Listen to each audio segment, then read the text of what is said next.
Good morning, everyone. Hi, it's Jenny Walk from Elephant in the Room Consulting. As you will see, my amazing digital BFF, Carly Mowbray Allen, is not joining us today for our bite-sized conversations because, well, New South Wales is in a state of emergency with floods today. So it is a tragic situation for anyone in Southeast Queensland and Northern New South Wales who are involved in the floods. And our thoughts and prayers go out to everybody who is affected by that. But we wanted to continue having this chat today. And I reached out to a couple of people at late notice to see if they would join us, but unfortunately they're also affected. And obviously safety and family are a priority.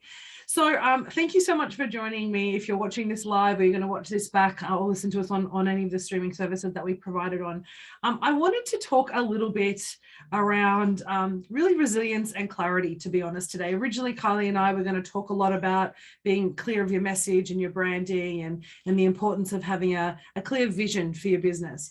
But obviously with the state that we're going in this week and the fact that some people are still, including my family, are stuck at their homes or unable to travel, not able to get even fresh food and are living pretty much off what they have in their house. Some people still don't have power. It is quite a tragic situation and challenging situation for everybody. And it's made me think this week. I myself have had kind of a really busy week this week and realized that how we show up on a daily basis can take a toll for us. And I was talking or chatting to Carly on text yesterday on the few messages that she was able to send out. And while she is stuck and her community is in crisis, she has left her house on a scooter with her niece scooter to help out at a local nursing home and to support the community, setting up evacuation centres. And what it says to me is this level of resilience that we sometimes don't know we have. And it's a bit strange to be having this conversation on my own because I love the banter that Carly and I share, and we think about where we draw our energy from. And I don't know where Carly's reserve of energy comes from. It seems to be unlimited, but there'll be a point in time where this resilience starts to wane. And I think many people in suffering at the moment in Northern New South Wales and Southeast Queensland and around the world are hitting that point of, how do I continue and how do I not burn out? How do I maintain my self-care and my self-energy while all these other things are going on? I know I suffer from that personally. I know I get, overwhelmed sometimes, even though I teach people how not to do that, we all suffer, in some ways, and we all have challenges. And so I kind of think today, and if anyone wants to put something in the chat today on the Facebook Live, please do so, and the girls will share it with me because I can't see that. And the guys who are joining us here on Zoom. The biggest thing I guess I wanted to share today is what is resilience? So, and how do we build resilience? So resilience is really that kind of energy store that we have in our ability to kind of see an opportunity or see a challenge and essentially move past it to create a way or develop strategies to move around. And those people who, have listened to me speak a lot or have been in my coaching programs know that I talk a lot about strategy and I talk a lot about processes and systems. And in some respect, building resilience is like building a new strategy. It can easily be developed and it's a habit that you actually create and you have to work on. Resilience doesn't just happen for us. It's something that we need to build. And for me personally, resilience comes from an understanding and some confidence and some clarity around what I'm trying to achieve and knowing what the outcome will be and knowing what I'm working towards, because then I can create this store of energy and then I can actually build and kind of keep drawing on that as I need to move forward. Now, I'm not sure if that's making sense to anyone listening to this, but for me, resilience is essentially like a ball of energy. And so sometimes it gets depleted. And if we're constantly pushed and pulled in lots of different ways, whether it's family or business or work or friends or just the context of the environment that we're living in, that energy store can get depleted and it can start to get smaller and smaller and smaller. So the importance right at the moment now, when we're challenged with all these external, pressures, is to say, okay, how do I stop, even for a small moment, to help restore that energy? What do I need to do to take myself back, sit in my own space or create a space where I can actually rebuild that energy? And that energy store comes from within. It doesn't come from an external environment. It doesn't come from people giving you resilience. It doesn't come from the energy from other people. It comes from your internal stores. So whether you're, in crisis at the moment, or whether you're just suffering from overwhelm in your business on a day-to-day basis, taking a moment to think, well, what do I need to do to recharge? And think of it, your battery of your watch, whether it's your iPhone, your iPad, or your Garmin watch that you wear every day. How do we recharge that? We take it off, we plug it in, and we let it sit, and we let the battery fill up. So while we're all challenged at the moment, and we're working to, either keep our home safe, keep our family safe, keep our business running, find new clients, connect with friends, make sure our family is okay, it's important that every single day we take some time to recharge for ourselves. Now, depending on how depleted your battery is and how depleted your energy stores is, you may only need 5 or 10 minutes a day for yourself. Now, for me, I go to gym every morning, and you've had me talk about that. And that's the way that I try and restore my energy, which I know seems strange because I'm expending all this energy for an hour. But in doing so, I find myself recharging. That activity in the morning helps me reset. It allows me to energize for the day. And then I come home, I make myself a cup of tea. I'll sit on the couch for maybe 10 or 15 minutes, and I'll just let my body relax. I'll let my body recover from that training, prepare for the day.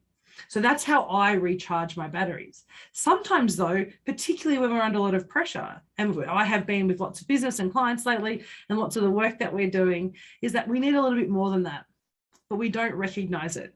And we keep doing the same thing every day, and we wonder why at the end of the week or the end of the month or the end of the project, we're feeling more depleted than normal.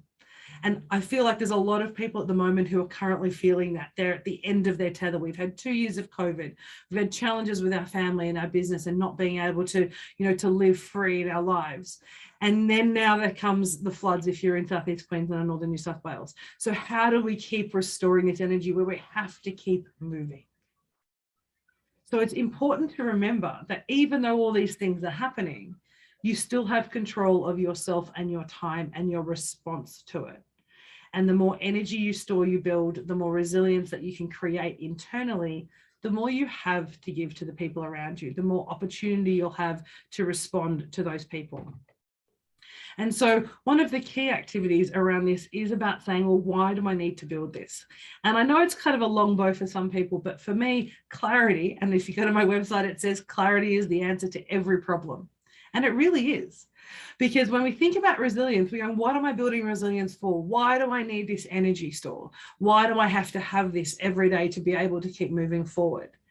Having a really clear vision and clarity around your own personal purpose, or your family mission, or your connection to your community, or whatever that drives you on a daily basis, that is a store of energy for you. So the more clear you are about your purpose in life or your purpose in the world, it actually gives you energy to draw from, and that helps you build resilience. Now, I know that's a very strange connection, but it really does, for me at least, work, because I'm thinking to myself, how do I constantly build this? Now, I know there's a lot of other psychological and medical conversations and theories around what resilience is, but for me, it's energy. For me, it's about my ability to keep going in the face of challenge. It's my ability not to bounce back, but to bounce forward. It's not to say that something's happened, so I have to bounce back after something happens. If we bounce back, we're behind where we were. But if we choose to bounce forward and strong resilience allows us to bounce forward, it actually puts us in a better position. Now, that might seem strange at the moment with people, and and I'm blessed. We only had a ceiling fall in one room. We haven't lost everything. We haven't lost all our possessions. We haven't been challenged as much as many people have. However, even in all of that, having clarity about my family is central. My purpose in life is to serve, or whatever that drives you, allows you to rebuild that store and take some time. Now, I'm hoping that's resonating with anybody who's watching today, because for me, it's been a really, something that's been on my mind a lot this week. I'm here in Brisbane. My family is down at home and on country in Baggerville. They have had no power for 4 days. They have had, they only have dry food. They can't get actually fresh food in because there's a large water, blocking the road, and they can't actually get across unless they can find someone with a boat or some form of, ship to get it across. And so I'm sitting here going, I'm, a bit sad that I can't do my washing and, that we have a hole in our ceiling. Yet my mother calls me and is like, yeah, we're doing really well. Where things are happening. We can't do very much about it. We drive the car around to charge the phone and we're doing really well. And I listen to the way that she's responding, and there's a little bit of fear in there, understandably. But she is so stoic. She is so strong in the moment because she knows that this will pass. She knows that she has the family. She has my two sisters with her. She is being strong. They're all being strong together. So they're helping each other through this. And that's what we do as a community. And again, that comes back to clarity of purpose and mission and who we are as individuals. And resilience comes from that. And so I guess I urge and I invite people who are listening and who are watching today, and we're not going to do necessarily a full 30 minutes today conversation, but really it's around saying, how do we actually take moments for ourselves in an environment where we feel like we can't? I want you to give yourself permission. I'm inviting you rather to give yourself permission to take a few moments for yourself, to cry if you need to be fearful if you want to have those moments of just, oh my gosh, what's happening? And allow that to come out, because what will be restored after it is a sense of peace, of going, okay, that's done. Now there's an opportunity for us to move forward. We can move forward, and we will. We've got, up here in Brisbane, we're activating what they call the Mud Army up here, because we've had the floods from 2011, and people are coming out to support each other and help them get through this. Now, that's only in a physical sense, of course, but knowing there are people around to support you, knowing there are people here when this comes through, when you come through this, and you will come through this, is saying to yourself that there is opportunity for me to have this resilience. I can take a moment, I can take stock, and I can continue and move forward. So there's a couple of ways that I do resilience and I build my own resilience. One, I recognize when it's getting low. I recognize when my energy stores are depleted, and I try, and my team will be watching this going, do you try? But I really do try to take a moment for myself and go, okay, let's try and recharge. So whatever you need to do for that, whether it's read a book, listen to a book, just have 5 minutes on your own with a cup of tea, be able to walk, if you're able to walk with your dog, or take your family for a walk for 5 minutes and just, look at the sky and just be. I find that a really great way to actually help recharge myself and my energy. The second thing is knowing that this is only a temporary thing. This feeling of depletion, this feeling of a lack of energy is only temporary. And just like a battery, it will recharge. And it may take a little longer than normal, but you will have that recharge. So knowing and being confident and comfortable that this will happen and you'll get through this is a really important thing to remember. And thirdly, draw on the people around you. This, as to build resilience, yes, it's an internal thing, but knowing there are other people who are in the community doing the similar thing actually gives you some strength, actually gives you some resilience and helps you build it. And for me, those three things allow us to move forward. They allow us to be vulnerable. They allow us to be brave in times of, absolute challenge, but they also allow us to grow. And we don't bounce back, we bounce forward. And the more resilience we have, the more we will be able to bounce forward through this and through anything else that comes up with you in your business, in your life, or whatever it may be. So I'm hoping that served you guys today. I am very sad that Kylie wasn't able here to join us this conversation, because I know for her resilience is something that she has incredibly in spades, but we all have these moments. And while Kylie and all our amazing people from Northern New South Wales who are, struggling through these times, our heart goes out to you. And I really hope that we get to see you next week and you join us next week for a Bite Size Conversations next week.